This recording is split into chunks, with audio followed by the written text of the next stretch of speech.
Greetings everybody, and welcome to my video. I wanted to do one last video on reading the architecture scale. That's what this is, the architect scale. Okay, and I'm going to see if I can't explain to you here. I don't know if you can see the lines on the paper there. Maybe that'll work a little better there. Bring my light over. Okay, so this is the architect scale, and everybody's familiar with the 16th gradient and stuff. But what I wanted to go over was the rest of the scales here and how they work.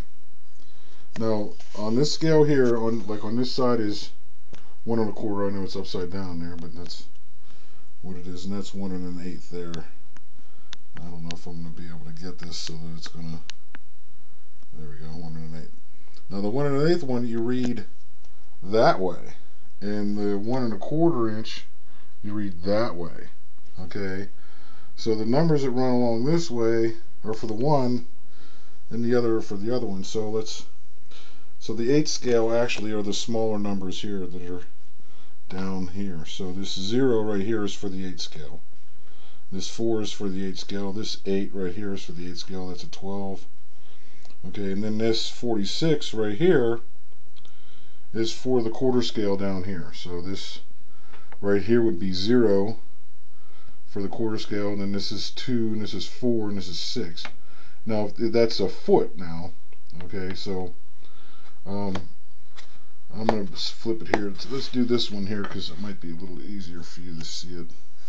Okay, so say this is a corner right here. I'm going to draw a room, and let's say I want to make that room 18 feet 6 inches long.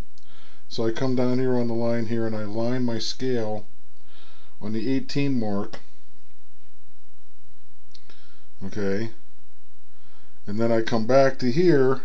Now this is 0, so I know 18, it's 18 feet to here, and then I want to go 6 inches, so I come to here, I make my mark, and that is my 18 foot 6 inch long line for whatever you want to make that long. So that's how you do that. So if it was going to be 18 feet 3 inches, I would come to here and mark it 18 feet 3 inches to there. Okay, so that's how you read that scale. It's kind of backwards. You put your line with, in, and then you work back this way to find, like, 9 inches would be here, 10. So each one of these lines right here represents an inch. Okay, I just wanted to zoom in there. There we go. See, each one of those little lines right there, it represents an inch. So every time I stick my pencil in there, it throws it out. Alright, so I just wanted to let everybody know that that's how you read this type of architectural scale.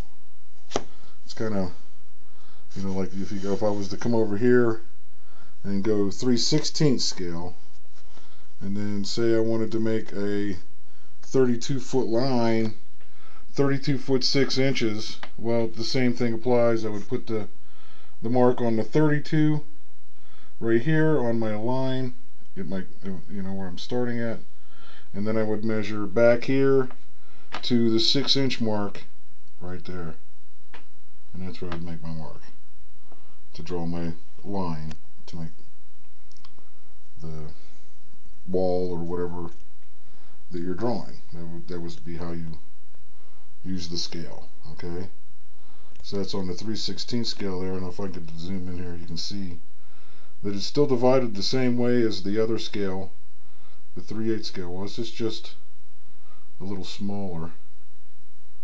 That's all. So when you get down to like 3/32, the scale is so small that they have only given you, they give you 6 inches, and then it's only divided down. The scale is not 12 points in there like they were in the other ones, because it gets too small to write it. But then you've gone down so much, it doesn't matter if it's off a little bit in your drawing, as long as your dimension is correct, though.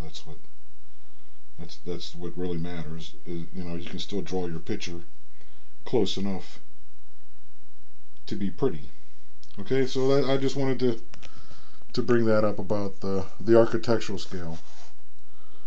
These scales are really nice for doing just about anything. You know, this is a scale right here you want to draw like mechanical parts with and things like that. You know, when you want to, you know, just make a drawing, even if you're going to do like even a house or something like that. You know, and then you would save the engineer scale for very large projects like, you know, civil engineering. You know, like laying out land plots and stuff like that. And then when you go to measuring mechanical devices, you want to use stuff like these, which are all in the decimal scale. And so, you know, different tools for different jobs. I guess that's my point out of all of this.